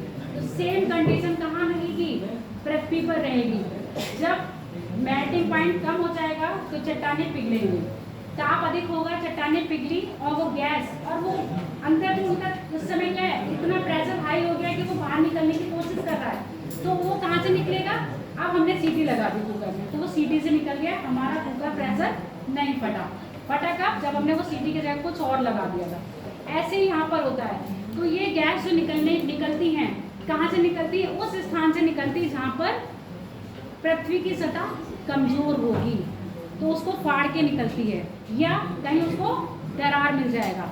जब वो फाड़ के निकली तो ऐसा जो इरप्शन हो रहा है उसको कह रहे हैं हम दरार, नलिका उद्भेदन। और जब वो किसी दरार के सहारे निकली है तो हम उसको कह रहे हैं दरारी उद्भेदन। जितने भी आपको क्या ज्वालामुखी पर्वत दिखते हैं वो सब किसका पार्ट होते हैं, नलिका उद्भेदन का। जितने भी आपको पठार मिलते हैं वो किसका पार्ट होते हैं, दरारी उद्भेदन का। जब पृथ्वी के अंदर क्या होता है आपका, मैग्मा होता है। वेरी गुड, किसने कहा, कौन, मैं कौन, ठीक, मैं जिसने मैंने मैग्मा कहा है वो ठीक कहा है। ये मैग्मा क्या करता है, इसी स्थान या तो वो नलिका से निकलेगा या वो दरारों से निकलेगा। ठीक है, नलिका से निकला या वो किसी दरारों से निकला। जब ये नलिका से निकलता है तो इसको क्या कहते हैं, नलिका उद्भेदन, नलिका उद्भेदन। और इस नलिका को कहेंगे ज्वालामुखी नली। ये क्षेत्र जो क्या बना रहा है, चौड़ा सा मुंह, इसको कहते हैं हम ज्वालामुखी का मुख या आपका क्रेटर कहते हैं। अब यही ज्वालामुखी जो मैग्मा है आपका, ये दरारों में फंस के इधर से निकल रहा है तो इसको क्या कहेंगे? दरारी उद्भेदन। यहाँ पर मैग्मा निकलेगा तो क्या बनाएगा? कोन की तरह समूह। जब यहाँ मैग्मा निकलेगा तो यहीं फैल के हो जाएगा आपका क्या बनाएगा? पठार। अब जो मैग्मा में ऊपर जो ये आया है इसको क्या कह रहे हैं? मैग्मा तब तक रहेगा जब तक धरातल के अंदर है, मैग्मा तब तक रहेगा जब तक नलिका के अंदर है, मैग्मा तब तक रहेगा जब तक इसको यहाँ नहीं आया। जैसे ही वो यहाँ आ गया क्या कहलाएगा? लावा। धरातल के अंदर ये क्या है? इसको क्या कहोगे आप? यहाँ पर क्या कहोगे? आगे बात समझ में? तो ये ट्रोपोलॉजी जो बनती है मैग्मा और आपके लावा दोनों से ही निर्मित होती है। जब मैग्मा धरातल के अंदर ही ठंडा हो जाता है तो उसको कहेंगे हम क्या? अभ्यंतरिक स्थलाकृति। जब बाहर आएगा तो उसको प्रहास्थलाकृति। तो प्रहास्थलाकृति में आपको क्या दिखते हैं? पठार दिखते हैं, पर्वत दिखते हैं, गुंबदाकार पर्वत दिखते हैं जिसको हम डोम कहते हैं। और जबकि पृथ्वी के अंदर ये ठंडा होता है तो क्या मिलता है आपको? बताओ। एक क्वेश्चन आया था इससे, बैथोलिक, पैथोलिक, पैकोलिक, डाइक और सिल्ट, इनका निर्माण करते हैं। तो इनका निर्माण हो रहा है आपके आंतरिक भूभाग में, और ऊपर जो दिख रहे हैं जैसे पठार हो गए, ज्वालामुखी पर्वत हो गए या फिर डोम हो गए, ये क्या है? आपके लावा द्वारा निर्मित भू आकृति है। धरातल पे हम कुछ भी देख रहे हैं सब किसका निर्माण हुआ है? आपके धरती का जो ज्वालामुखी निकल के आपका फैला है उससे निर्मित हुए हैं। पार्ट्स में पूछा जाता है कि पार्ट्स कौन कौन से होते हैं। तो देखो, ज्वालामुखी के पार्ट्स बचपन से पढ़े आ रहे हो। एक क्रेटर होता है, क्या होता है? लावा निकलता ही है, उसमें क्या होता है? आपकी ज्वालामुखी नलिका होती है। फिर ये होती है सिराएं, यानी कि जो क्या हो रहा है उसको हम डाइक भी कहते हैं, और सिल्ट। अभी इनको हम बताएंगे कि कहाँ का कैसे बनेंगे। ज्वालामुखी विस्फोट होता है तो उसके साथ पदार्थ कौन कौन से निकलते हैं? चूना पत्थर। चूना पत्थर कहाँ से चूना पत्थर आ गया बेटा? चूना पत्थर के कायांतरित चट्टानों के बाद बनेगा। अभी तो ये तो हमारी आग्नेय चट्टानों का निर्माण करेंगे। जल वाष्प निकलता है जब आपका क्या होता है? ज्वालामुखी इरेप्शन होता है, सबसे सर्वाधिक मात्रा में निकलता है जल वाष्प। उसके बाद आपकी निकलती है राख, यानी कि धूल के कण। ज्वालामुखी बम, बम के साथ साथ लैपली निकलती है। लैपली एक मटर का दाना, जितना बड़ा मटर होता है उतना ही बड़ा एक कण होता है जिसको हम कहते हैं लैपली। इससे थोड़ा सा बड़ा होगा बम। राख, लैपली से भी छोटे छोटे धूल के कण। जलवाष्प यानी कि आपके जल की बूंदें, इसके साथ साथ आपकी बहुत सारी गैसें। खनिज तो ये जब ये लावा में आ ही रहा है तो ये खनिज में खुद ही परिवर्तित हो जाएगा, अलग से खनिज थोड़ी ना बताया जाएगा। इसी में क्या है? खनिज निकल रहे हैं। मेनली जो एलिमेंट्स निकलते हैं वो आपकी गैस हो गई, जल वाष्प हो गया, राख, बम और लैप्सी। इनको नोट कर लो। ज्वालामुखी है, एक ज्वालामुखी का चित्र बना लो ऐसे करके पूरा। क्रेटर तुम्हें दिखाई दे, हम नहीं कहोगे क्रेटर नहीं दिखाया मैडम ने। कहाँ चला गया? क्रेटर भी गायब हो गया। वो कह रहा हम आएंगे ही नहीं सामने। ये है क्रेटर, ठंडा हो गया ज्वालामुखी। कई बार होता है ना 20 साल 30 साल बाद उद्गार होता है तो यहाँ पर ये जम जाता है। जम गया तो यही सबसे ठंडा कम पॉइंट है ना, यहाँ से ज्वालामुखी फिर से फूटेगा। कभी उद्गार होगा तो यहीं से फिर से उद्गार हो जाएगा। और ये चारों तरफ जो दिखाया है ये क्या है? आपका क्रेटर है। और धुआं निकल रहा है, इसका मतलब क्या है? ये सक्रिय ज्वालामुखी है। यहाँ पर क्या है? धुआं हमेशा निकलता रहता है। चलो लिखो। हाँ, बहुत जगह है ऐसे आते हैं। चलो लिखो, ज्वालामुखी लिख लियो। ज्वालामुखी प्राय एक प्राकृतिक घटना है। ज्वालामुखी प्राय एक प्राकृतिक घटना है जिसके अंतर्गत पृथ्वी के अंदर का तरल मैग्मा, पृथ्वी के अंदर का तरल मैग्मा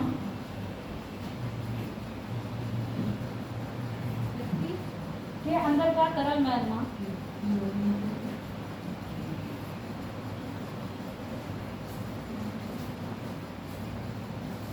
अधिक दबाव, पृथ्वी के अंदर का तरल मैग्मा अधिक दबाव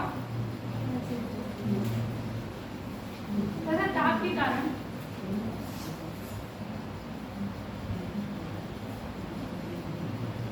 सतह पर आने का प्रयास करता है, सतह पर आने का प्रयास करता है, सतह पर आने का प्रयास करता है, जो प्रायः पृथ्वी के दुर्बल क्षेत्र से, पृथ्वी के दुर्बल क्षेत्र से निकलता है, पृथ्वी के दुर्बल क्षेत्र से निकलता है। उद्गार के आधार पर इरप्शन के बेस पर, on the basis of eruption volcano को हमने कितने पार्ट में डिवाइड करा है? 2 पार्ट। एक है नलिका, उद्गार के आधार पर ज्वालामुखी को 2 आधारों में विभाजित किया है, नलिका उद्भेदन, दरारी उद्भेदन। आप लिख लो बैंड, नलिका और दरारी, बैंड बैंड बैंड होता है नलिका, BEND, और आपका दरारी यानी कि ट्रैक, दरारी उद्भेदन। दरारी का क्या होता है? दरारी उद्भेदन इंग्लिश में क्या होता है? क्रैक। पहले लिखो नलिका उद्भेदन। नलिका उद्भेदन में प्रायः, नलिका उद्भेदन में प्रायः मैग्मा, नलिका उद्भेदन में प्रायः मैग्मा नलिका द्वारा सतह से बाहर आता है, नलिका द्वारा सतह से बाहर आता है, नलिका द्वारा सतह से बाहर आता है। ऐसे उद्गार में प्रायः गुंबदाकार तथा शंकुकार, ऐसे उद्गार में प्रायः गुंबदाकार तथा शंकुकार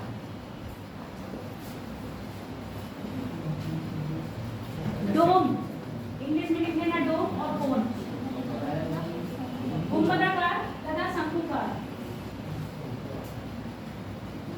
आकृति, शंक्वाकार आकृति, शंक्वाकार आकृति बनती है। नलिका ज्वालामुखी के, नलिका ज्वालामुखी के वो पार्ट्स लिख लेना, पार्ट्स कितने कितने क्या है, पार्ट्स को क्या कहते हैं? प्रकार नहीं, अंग लिख लो, अंग लिखो, वो पार्ट्स को अंग लिखो, अंग सही रहेगा। नलिका लिखो, इसका अंग है पहला ज्वालामुखी नलिका या ज्वालामुखी नली, ज्वालामुखी नली। इसके बाद लिखो क्रेटर,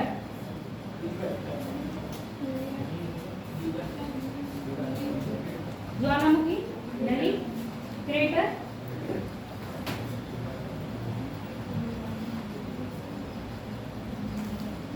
देखो सिल्क और डाइन हम नहीं बता रहे हैं क्योंकि उसको अभी बताना है, इसीलिए इसके अंदर क्रेटर के बाद कितने बोली से ज्वालामुखी नली का क्रेटर, बस ये तो मेन पार्ट है। नलिका वो स्थान जहाँ से पृथ्वी का अंदर का मैग्मा बाहर निकलता है, क्रेटर वो जहाँ पर क्या होता है उसका मुक्त बनता है। ये तो बच्चों वाली बातें हैं, लिखने की कोई जरूरत नहीं है। अब इसके आगे लिखो, क्यों हंस रहे हो तुम? ये तुम बचपन से पढ़ते आ रहे हो, नहीं पढ़ते आ रहे हो? ज्वालामुखी नहीं पढ़े हो तुम बचपन में? जब कितनी धीरे बोल रही पढ़े हैं बेटा, पढ़ी हो, सब पढ़ते हैं। जितना तुम ये पढ़ रहे हो ना, इतना तुम सब पढ़ चुके हो, ऐसा नहीं पढ़े हो। लिख ज्वालामुखी उद्गार के समय निकलने वाले तत्व, हेडिंग लिखवा रहे हैं। ज्वालामुखी उद्गार के समय निकलने वाले तत्व, कौन कौन से तत्व निकलते हैं? गैस, लिखो जलवाष्प, पहला लिखो जलवाष्प। ज्वालामुखी जो जैसे जैसे सीक्वेंस में लिखवा रहे हैं ना, उसी सीक्वेंस में निकल रहे हैं। सबसे पहले आपका निकलता है जलवाष्प और सर्वाधिक मात्रा में निकलता है। जलवाष्प के बाद आपके गैस, और इसी गैस के साथ निकलते हैं यहाँ पे बम। गैस के साथ ही निकलते हैं बम। कौन से? ज्वालामुखी बम। और ज्वालामुखी बम के बाद निकलते हैं आपके लैक्री। ज्वालामुखी बम के बाद लैक्री। लैक्री वही मटर के दाने के समान छोटे छोटे खंड, इनका आकार मटर के दानों के बराबर ही होता है। लैक्री हो गया, गैस हो गया, जलवाष्प हो गया और राख।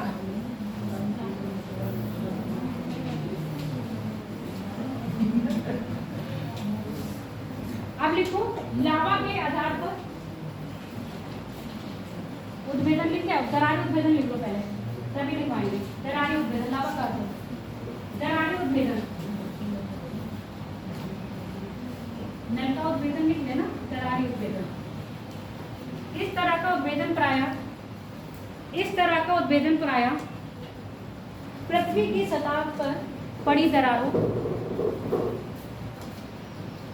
इस तरह का उद्भेदन प्रायः पृथ्वी की दरारों पर की सतह पर पड़ी दरारों से लावा का रिसाव से।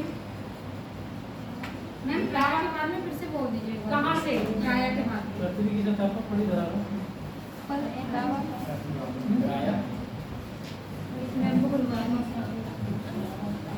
सूरज बताओ क्या लिखे हो तुम पूरा? इस तरह का उद्भेदन।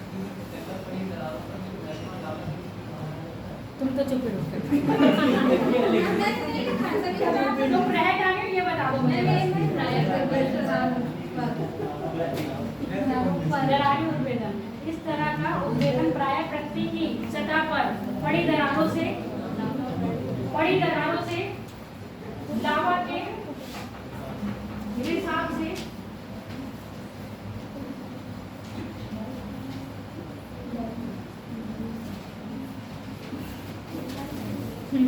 लावा के रिसाव से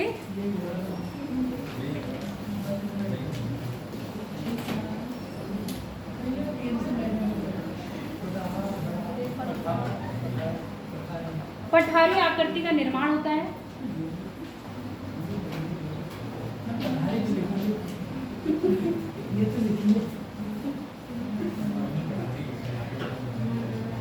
पठारी आकृति का निर्माण होता है क्योंकि दरारी उद्भेदन में लावा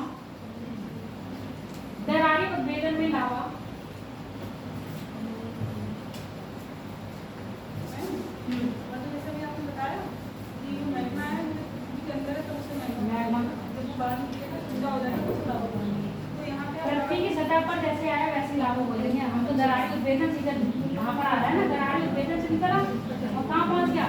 धरातल पर। पठार की आकृति बनाता है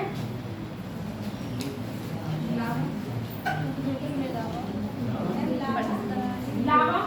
इस तरह से पठार, मतलब जो पठार बना है, लैंग्वेज बोलो मुझे जरा। तुमने पठार लिखा ही नहीं है? निर्माण होता है क्योंकि दरारी उद्भेदन में लावा में सिरका प्रधान ना होकर मतलब कैसा होगा? स्थानीय होगा। लावा में सिरका की प्रधानता नगण्य है। नगण्य मतलब कम है।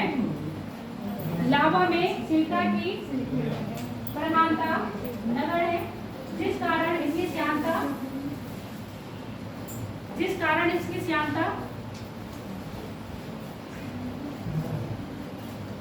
का मतलब क्या होता है? किसी भी चीज का गाढ़ा या पतला होना।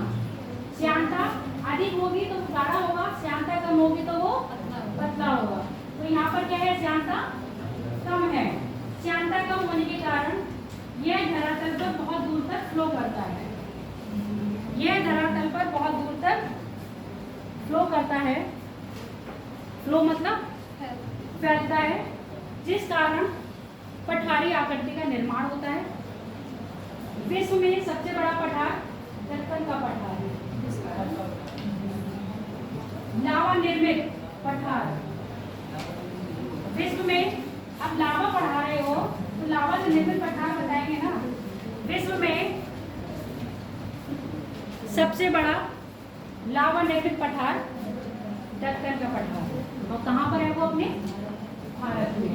दक्कन का पठार का जो निर्माण हुआ है, दरारी उद्भेदन और साथ ही साथ आपने दक्कन का पठार लिखिए। अब लिखो, सिलिका की मात्रा के आधार पर लावा का गुण, अम्लीय और अम्लीय लावा,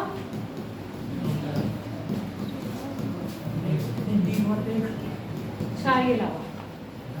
सिलिका की मात्रा के आधार पर लावा को हमने दो भाग में बांटा है, अम्लीय और क्षारीय, बेसिक और एसिड।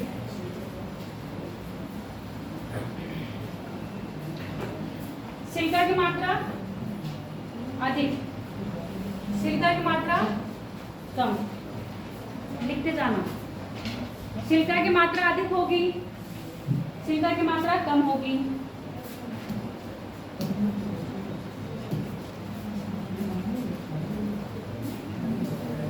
क्योंकि सिलिका प्रधान है, मात्रा अधिक और सिलिका की मात्रा कम। श्यानता अधिक होगी, श्यानता कम होगी। श्यानता यानी कि गाढ़ापन लिख लेना, अम्लीय में अधिक और क्षारीय में कम।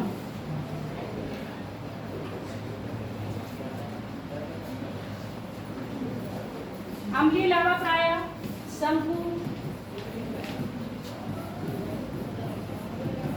गुंबदाकार आकृति का निर्माण करेगा।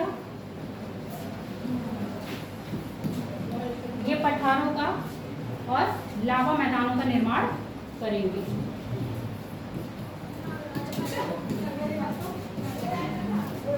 समझ में आ गया?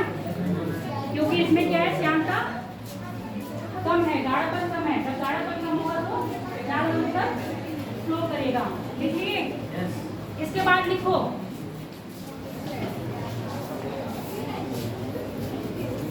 इसका रंग पीला होगा, हल्का होगा तथा गाढ़ा होगा। ये काला होगा, भारी होगा और तरल अवस्था में होगा।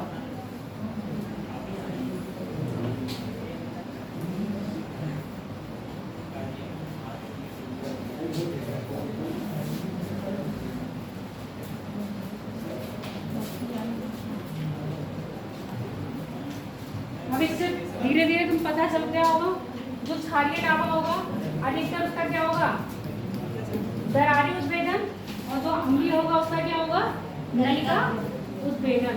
समझ में आ गया?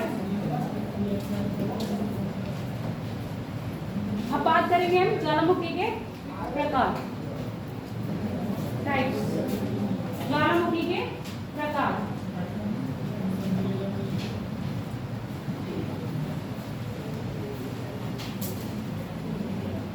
दो प्रकार के होते हैं। कितने प्रकार के ज्वालामुखी हैं? दो प्रकार के। दो प्रकार के हैं, कौन कौन से?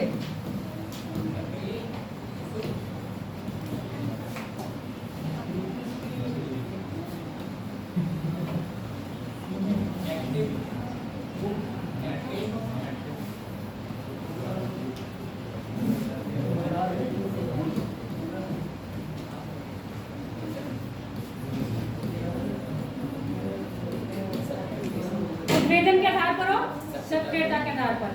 सक्रियता के आधार पर हमने तीन में बांटा है। कौन सा?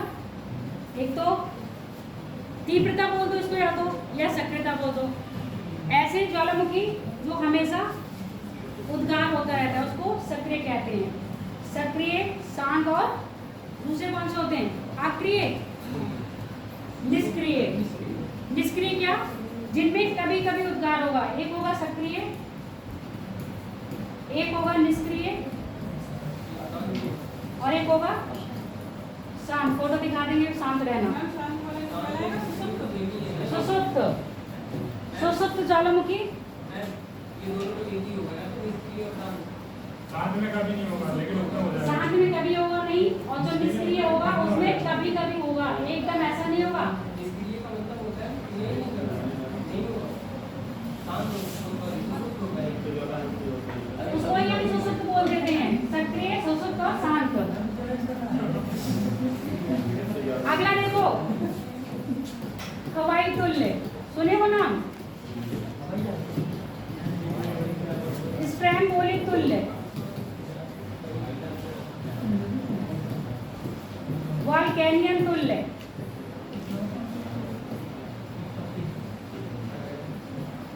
मैंने तीसरा क्या लिखा?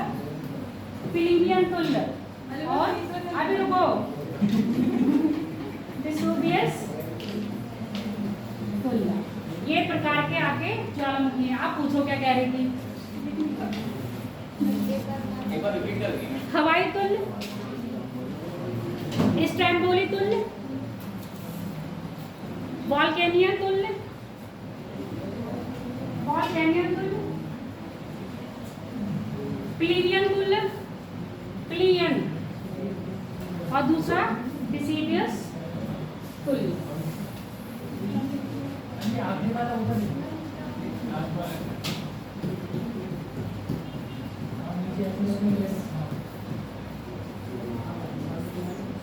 विसुवियस लिख लिया बेटा?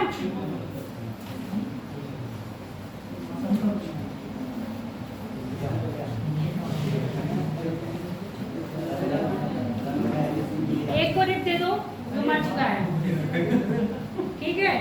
1-2 मिनट। जिसको जो कह रहा था सुसुप्त है ना, जो क्या है, एक हंस रहा है, वो एक्टिव है, वो मरा नहीं है, उसमें जान है, इसलिए वो बेचारा खुश है। क्यों खुश है? खुश क्यों है? ये एक्टिव है, एक्टिव है। बाकी ये क्या है? सुसुप्त है। सुसुप्त, यानी कि कभी कभी एक्टिव हो जाता है, कभी कभी इसका कोई भरोसा नहीं है। इस पर हम विश्वास कर रहे हैं, इसके पास हमें नहीं जाना है। ये बड़ा खतरनाक है। पता चले जैसे हम इसके पास गए वैसे ये फट गया, हमें भी ले डूबेगा। और ये बेचारा तो सबसे सही है, क्योंकि इस पर ही लिखा हुआ है रिप। हम तो मर चुके हैं, अब हमारे पास कुछ नहीं है। आओगे तब भी हम आपको कुछ नहीं कहेंगे, नहीं आओगे तब भी हम आपको कुछ नहीं कहेंगे। ये कह रहा है अगर आप हमारे पास आ गए तो भरोसा नहीं है, हम आपको कुछ कह भी सकते हैं और कुछ नहीं भी कह सकते हैं, वो आपकी किस्मत है। अगर हमने कुछ कह दिया तो आप बुरा मत मानिएगा। ये कह रहा है अगर हमने कुछ कह दिया तो आप बुरा मत मानिएगा, ठीक? क्योंकि हमारा कोई भरोसा नहीं है। दिल तोड़वाना है तो आ जाना, नहीं तोड़वाना है तो रह जाना। और ये कह रहा है जब आओगे तो मरोगे ही मरोगे। समझ में आ गया? ये कह रहा है आओगे तो मरोगे ही मरोगे। तो ये आपका कौन सा है? एक्टिव है। ये इनएक्टिव, यानी कि कैसा है आपका? सुसुप्त है, कभी कभी बोलेगा, कभी कभी नहीं बोलेगा। इसके मूड का कुछ नहीं पता है कब ज्वालामुखी इसका फटेगा। और ये बेचारा इतना फट चुका है कि अब फटते फटते थक गया है, अब कह रहा है मैं नहीं फटूंगा। चलो आगे बढ़ो। ये 3 तरह के थे जो आपको दिखाए थे। जितना बोला है ये वाली लैंग्वेज में मत लिखना।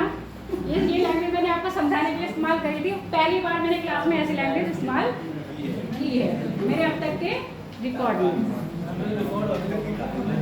अपने रिकॉर्ड में तोड़ा है। इसके बाद हम बात कर रहे थे ज्वालामुखी के अगले प्रकार जो क्या थे हमारे हवाई टाइप के, स्ट्रॉन्ग बॉडी टाइप के। अब देखो नॉर्मली आप लोग कोई बात नहीं, ये टाइप पढ़ लो, उसके बाद ये टॉपिक जो रह जाता है आगे देखा जाएगा, कभी क्लास मिलेगी तो। वरना ये टॉपिक अभी मुझे लग रहा है 40 से 45 मिनट अभी और ले लेगा। ये तो पढ़ लो, आगे की बात देखी जाएगी। अभी मैंने आपको टाइप लिखवाए थे, कौन कौन से थे?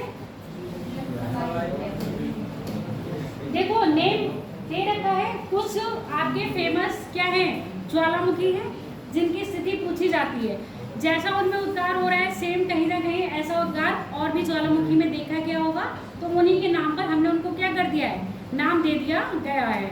जैसे कई लोगों को मतलब पुराने ज़माने में माँ को ये हीरोइन अच्छी लगी या पिताजी को ये हीरो अच्छा लगा तो अपने बच्चे का नाम वही दे दिया, तो सेम है जैसा उद्गार हो रहा होगा उसी के आधार पर हमने और भी क्या करते हैं ज्वालामुखी को नाम दे दिया। हवाई जो ज्वालामुखी है उसका उद्गार कैसा होता है, इस तरह से होता है, तो इसको हमने कहा ऐसे ही ज्वालामुखी जो फूटेंगे उनको हम कहेंगे हवाई ज्वालामुखी।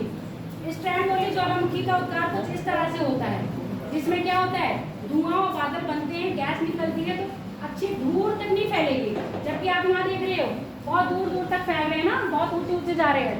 ये क्या है स्ट्रैटोबोलिक प्रकार का। स्ट्रैटोबोलिक जो आपका ज्वालामुखी है वो है कहाँ पर, भूमध्य सागर इटली में सिसिली द्वीप पर। तो जो आपके स्ट्रैटोबोलिक प्रकार के ज्वालामुखी है उनका उद्गार कैसा होता होगा, इस तरह का होगा। अगला कौन सा बोला था, स्ट्रैटोबोलिक के बाद वोल्केनिक प्रकार के।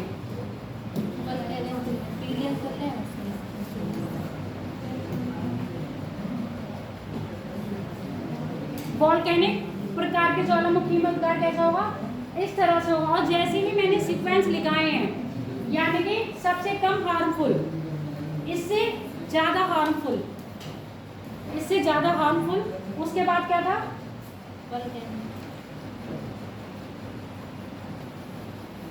प्लीवियन या और कुछ था, अरे वोल्केनिक तो ये हो गया बेटा, और ये आपका प्लीवियन।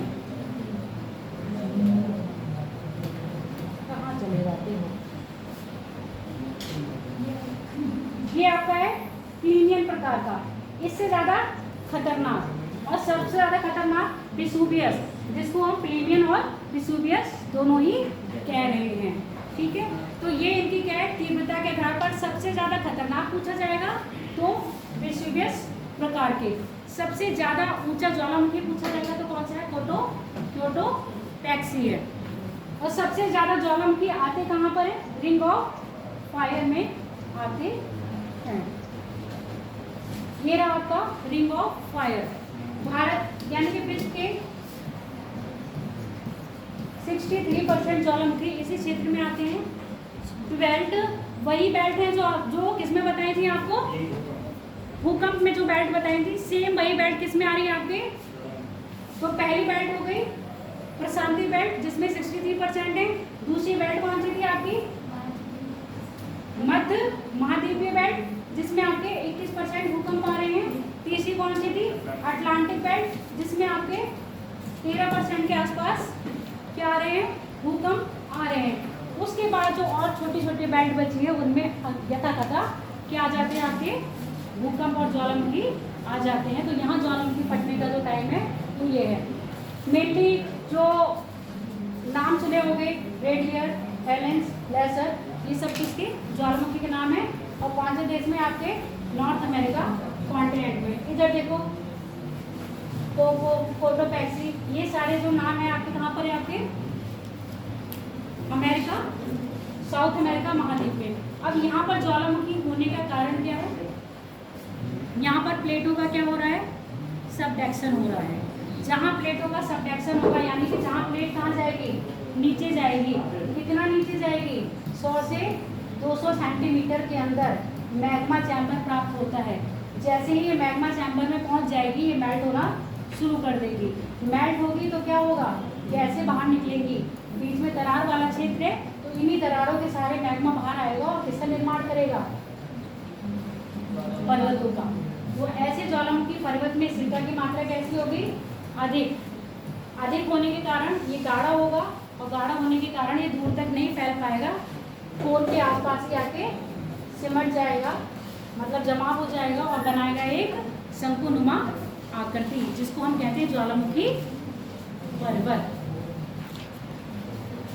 जापान में कौन सा पाया जाता है, फिलीपींस में ताल, वियोन, जापान में फ्यूजियामा। इन सारे क्या करोगे, याद कर लोगे इनके नाम। हो सकता है ऑनलाइन आगे वाली क्लास जो हो उसमें आपके ज्वालामुखी पर्वत और क्या होने चाहिए, भूकंप,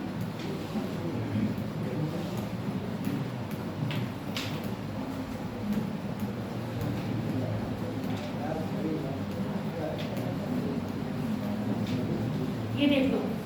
जब कहा था मैग्मा पृथ्वी के अंदर ही जमा होगा तो कौन सी आकृति बना है वो, अभियांत्रिक। इंग्लिश में मैं कहेंगे तो इंटरेस्टिव, वो इंटेंसिव,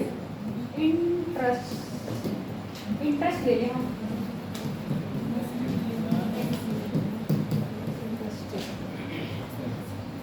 ट्रोपोलॉजी। अब तुम्हारे पेपर में आया था क्या, लैकोलिथ। लैकोलिथ की विशेषता पूछी थी, बस उसने लैकोलिथ के अलावा क्या कर दिया था, उसने नाम मुझे लग रहा है पैकोलिथ का दे दिया था या बैथोलिथ का दे दिया था। ये प्रकार है लावा कैसे जमता है। जब लावा धरातल के अंदर नीचे ही बैठा रहेगा, यहाँ पर ये जो जमा हुआ है इसको हम कहेंगे बैथोलिथ। क्या हो गया, बेचारा थक गया और थक के नीचे बैठ गया, उसको कहा बैथोलिथ। अब जब ये ऊपर फ्लो होके आया और कुछ इस संरचना में आ गया तो इसको हम कह रहे हैं लैकोलिथ। इसके बाद अगर ये अवनति और उपनति, अपनति और अभिनति में फॉर्म हुआ तो इसको हम कहेंगे फैकोलिथ। ये जो बना है ऐसे जो जमा, इसको हम कह रहे हैं फैकोलिथ। अगर लावा ऐसे जमेगा तो लैकोलिथ, अगर लावा ऐसे जम रहा है अवनति यानी कि इस तरह से बन रहा है तो क्या रहेगा, फैकोलिथ। इसके बाद ये जो देखो, अगर लावा ऐसे ही जमा हो रहा है सिल्ट के आकार में तो इसको हम कहेंगे सिल्ट। अगर ये लावा सीधा जा रहा है या इधर जा रहा है तो हम इसको कहेंगे डाइट। ये सारी वो आकृति है जो मैग्मा पृथ्वी के अंदर जमा होता है। बैथोलिथ, पैथोलिथ, फैकोलिथ और आपका डिक और डाइक और सिल्ट, ये सारी क्या है, पृथ्वी के अंदर बनने वाली आकृति हैं जिनका निर्माण कर रहा है आपका मैग्मा। कभी लावा मत लिख देना, कौन निर्माण कर रहा है इनका, मैग्मा। और लावा किसका निर्माण कर रहा है आपके, पठार का, शंकुओं का, गुंबदाकार शंकुओं का। ठीक है, शंकुकार गुंबदाकार जो आकृति स्थल के ऊपर दिख रही हैं उनका निर्माण लावा करता है। और जो अंदर है लैथोलिथ, बैथोलिथ, पैथोलिथ, फैकोलिथ और आपके डिक और डाइक और सिल्ट, इनका निर्माण कर रहा है मैग्मा। कुछ नहीं लिखना था, बस यही है, ये इनके नाम थे और किस तरह से जमा हो रहा है। तो आपके जो टेस्ट में आया था वो दिया था। चलें क्लास ओवर करें, लगभग ओवरव्यू सबका हो गया है। आगे जब क्लास होगी तो लिखवा देंगे, नहीं तो नोट्स में आपको सब मिल जाएगा, बस पढ़ लीजिएगा। क्या बोल रहे हो, नहीं देंगे नोट्स हम?